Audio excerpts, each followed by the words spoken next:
Hello students, today we are going to start a new topic that is called trigonometry. Physics को समझने के लिए हमें बहुत सारे मैथमेटिकल टूल्स की जरूरत पड़ती है। फिजिक्स में बहुत सारे, जैसे कि आप जानते हैं, बहुत सारे डेरिवेशंस होते हैं। इन डेरिवेशंस को सॉल्व करने के लिए मैथमेटिक्स का यूज काफी हद तक हमें करना पड़ता है।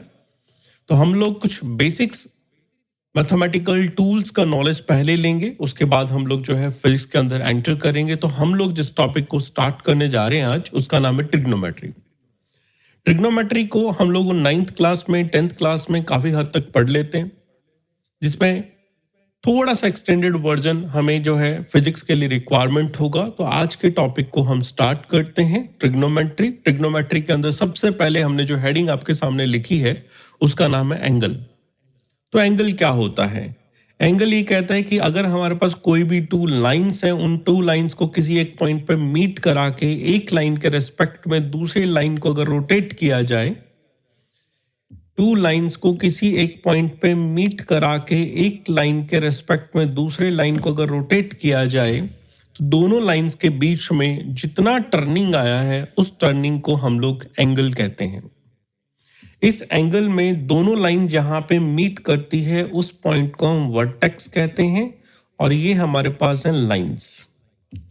तो ये हुआ हमारे पास कि एंगल क्या होता है। फिर हम कहते हैं एंगल को हम किस तरह से मेजरमेंट करते हैं। तो एंगल को मेजरमेंट करने का तरीका ये है कि लेट सपोज करिए कि आपने यहाँ पे एक सर्कल को ड्रॉ किया। इस सर्कल के अंदर सबसे पहले हम यहाँ पे एक रेडियस को ड्रॉ करते हैं कि ये हमारे पास लेट सपोज करिए एक रेडियस है। इस रेडियस को फिक्स करके हम लोगों ने एक आर्क पे मूवमेंट करना स्टार्ट किया। लेट सपोज करिए हम किसी ए पॉइंट से स्टार्ट किए और ए पॉइंट से स्टार्ट करके यहाँ पे हम लोग बी पॉइंट पे पहुंच गए। ठीक है, जहाँ पे हम इसको ए पॉइंट कहते हैं और हम कहते हैं बी पॉइंट, ये हो गया। और हमने ए पॉइंट से स्टार्ट करके बी पॉइंट पे पहुंच गए। तो इसका मतलब यहाँ पे हमने इतना लेंथ ट्रैवल किया है। इस लेंथ को अगर हम डिफाइन किया जाए तो मैथमेटिकल लैंग्वेज में इस लेंथ को हम आर्क लेंथ कहते हैं। लेट सपोज करिए कि हमारे पास इस सर्कल का सेंटर हमने ओ कहा, तो ओ से लेके ए तक की जो लेंथ है इसको हम रेडियस कहते हैं। तो अगर हम मैथमेटिकल वे में एंगल को फाइंड आउट करने के फॉर्मूले की बात करें तो हम एंगल को इस तरह से डिफाइन करते हैं, the ratio of the arc length to its radius is called as angle. तो आर्क लेंथ और रेडियस दोनों का अगर रेशो ले लिया जाए तो उसको हम एंगल कहते हैं। और इस तरह से हमारे पास आर्क लेंथ को लिखा जाए तो ये हमारे पास ए बी लेंथ हो गई है, और रेडियस को लिखा जाए तो हमारे पास ओ ए भी लिख सकते हैं, आप ओ बी भी लिख सकते हैं, और इन दोनों के रेशो को हम एंगल कहते हैं। और इस फॉर्मूले से जो एंगल फाइंड आउट किया जाता है, वो एंगल की जो यूनिट होती है वो आपके पास रेडियन होती है। अब तक हम लोगों ने एंगल को जब भी 9th में लिखा, 10th में लिखा, तो हम डिग्री में बात कर रहे थे, और आज हम नई यूनिट की बात कर रहे हैं जिसका नाम है रेडियन, जिसे हम कहते हैं स्टैंडर्ड इंटरनेशनल यूनिट। तो स्टैंडर्ड वे में अगर हम एंगल को मेजरमेंट करते हैं तो एंगल को डिग्री में नहीं, रेडियन में मेजरमेंट किया जाता है। तो लेट सपोज करिए कोई क्वेश्चन आपको ऐसा कहता है कि आपने ये एक सर्कल लिया, इस सर्कल का रेडियस आपको क्वेश्चन ने 5 सेंटीमीटर दे दिया।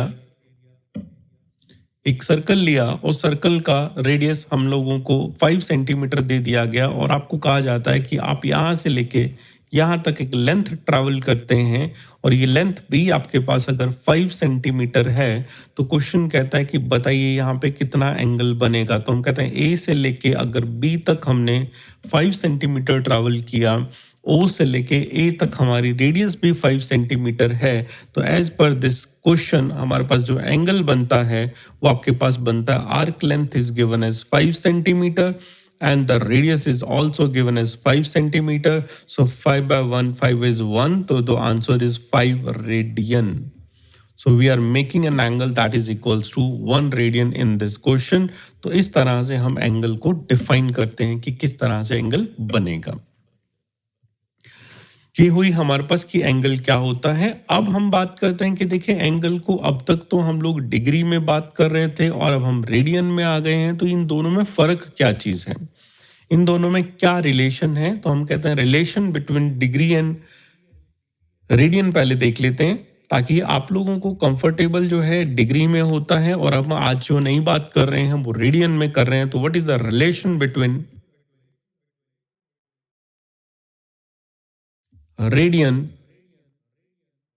And degree?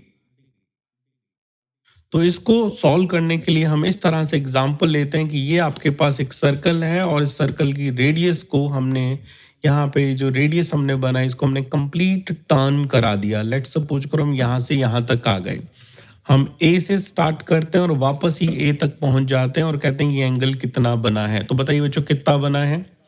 अगर हम पुराने मेथड से अगर हम बात करें तो अगर हम कंप्लीट सर्कल में मूवमेंट करते हैं तो कितना एंगल बनता है? तो वन कंप्लीट साइकिल में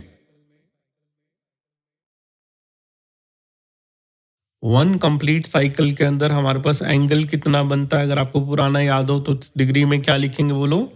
360 डिग्री कहेंगे हम। तो हमारा एंगल कितना बना? 360 डिग्री बना।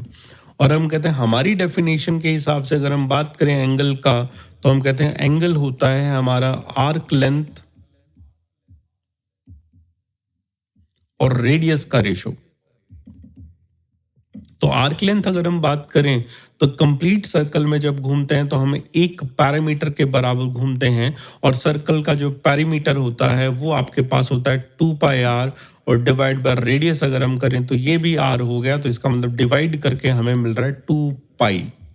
ठीक है, तो हमने कहा था इस फॉर्मूले से जब एंगल को कैलकुलेट किया जाएगा तो एंगल होगा रेडियन के अंदर।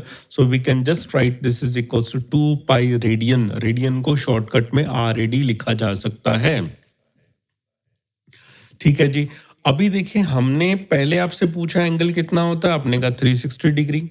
हमने अभी कैलकुलेट किया तो आपने कहा 2π रेडियन। तो इसका मतलब देखिए लिखने का तरीका अलग हो सकता है लेकिन आंसर तो सेम है।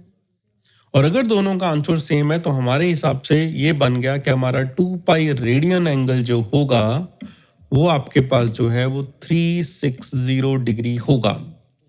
2π रेडियन जो एंगल होगा वो 360 डिग्री एंगल होगा। अगर हम 2 से दोनों को कट करें तो हमें याद रखना है कि पाई रेडियन एंगल का मतलब 180 डिग्री होगा। तो जहां पे भी आपके पास एंगल की जरूरत आ जाए तो पाई रेडियन का मतलब आपको याद रखना है कि 180 डिग्री होता है। इसी तरह से कोई पूछे कि 1 रेडियन किसके बराबर होता है, तो 1 रेडियन हमारे पास होता है 180 डिग्री डिवाइड बाय पाई के बराबर।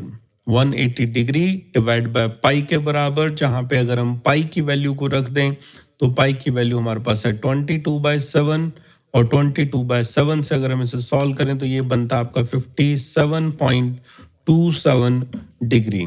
तो एक रेडियन की वैल्यू जो आपके पास रहती है वो नियरली 57.27 डिग्री की रहती है। तो इसका मतलब कोई आपसे पूछे कि 1 रेडियन ज्यादा होता है क्या 1 डिग्री ज्यादा होता है, तो हम कहें 1 डिग्री को अगर 57 टाइम्स कर देंगे, 1 डिग्री को 57 टाइम्स करेंगे तो 1 रेडियन मिलेगा। तो इसका मतलब 1 रेडियन एंगल जो होता है वो ज्यादा होता है 1 डिग्री से। तो radian is a bigger unit compare to the degree. तो इस तरह से हम लोग कहते हैं कि हमारे पास डिग्री और रेडियन के बीच में रिलेशन आ गया। और हम लोगों ने जब भी कन्वर्ट करना है तो आपने किस तरह से कन्वर्ट करना है, तो आपने ये वाला पार्ट याद रखना है कि एक पाई रेडियन जो होगा 180 डिग्री होगा। ठीक है, तो बच्चे कई बार कंफ्यूज हो जाते हैं, कहते हैं पाई की वैल्यू कभी तो हम 22/7 कह रहे हैं और अभी कह रहे हैं 180 डिग्री होता है। तो जब भी देखिए इस तरह का कंफ्यूजन आता है आपको, तो आपको ये याद रखना है कि अब आपके पास जब भी एक सिंपल पाई की बात हो रही है और सिंपल पाई की बात हो रही है तो इसकी वैल्यू होती है 3.14, या फिर आप कह सकते हैं 22/7। जैसा कि आपके पास हमने कहा एक पेरीमीटर है 2πr, हमने कहा एक एरिया आपके पास है πr², अगर आपके पास एक वॉल्यूम आपके पास है 4/3πr²। तो यहाँ पे कुछ कैलकुलेशन टाइप की बात हो रही है, और जहाँ पे भी कोई कैलकुलेशन टाइप की बात होगी तो वहाँ पे पाई की वैल्यू 3.14 होगी। और सिमिलरली फिर कहें पाई की वैल्यू हमारे पास 180 कब होगी, तो इसके सामने हम लिखेंगे pi radian will be equals to 180 degree. और ये तब लिखा जाएगा जब हम कहेंगे लेट्स सपोज करो इसके सामने कोई ट्रिग्नोमेट्रिकल फंक्शन की वैल्यू आ गई है और उसके बाद आपसे पूछा गया है sin π/2 कितना होगा, तो इस तरह से, है ना। इन सब की बात भी हम पूरे डिटेल में करेंगे, लेकिन अभी सिर्फ हम इतना ही बता रहे हैं आपको कि पाई का मतलब 22/7 कब करना है और पाई का मतलब 180 डिग्री कब करना है, तो दोनों में कंफ्यूजन नहीं होनी चाहिए। पाई की वैल्यू 22/7 तब होगी जब कोई एरिया, वॉल्यूम, पेरीमीटर, कोई भी फॉर्मूला ऐसा लिखा हुआ है जिसमें कोई ट्रिग्नोमेट्रिकल रेशो नहीं है, कैलकुलेशन टाइप की बात हो रही है। और पाई रेडियन की वैल्यू 180 डिग्री तब लिखी जाएगी जब हम कहेंगे कि हमारे पास यहाँ पे किसी ट्रिग्नोमेट्रिकल रेशो के साथ में दिया गया है और कोई भी ट्रिग्नोमेट्रिकल रेशो की वैल्यू के बारे में बात करी गई है। तो अगर आपको ये वीडियो अच्छी लगी है तो प्लीज हमारी वीडियो के नीचे कमेंट करें, सब्सक्राइब करें हमारे चैनल को ताकि हम इसी से रिलेटेड आपको और वीडियोस दे पाएं। और अगर आपको इसके अलावा किसी भी कंटेंट में कोई इशू आया है, कोई प्रॉब्लम आई है, आपको लगा कि ये बात नहीं समझ आई है, प्लीज़ कमेंट में लिख के ज़रूर बताएं ताकि हम अगली वीडियो के अंदर उसको अच्छे से क्लियर करके नेक्स्ट आगे की तरफ प्रोसीड करें। Thank you so much.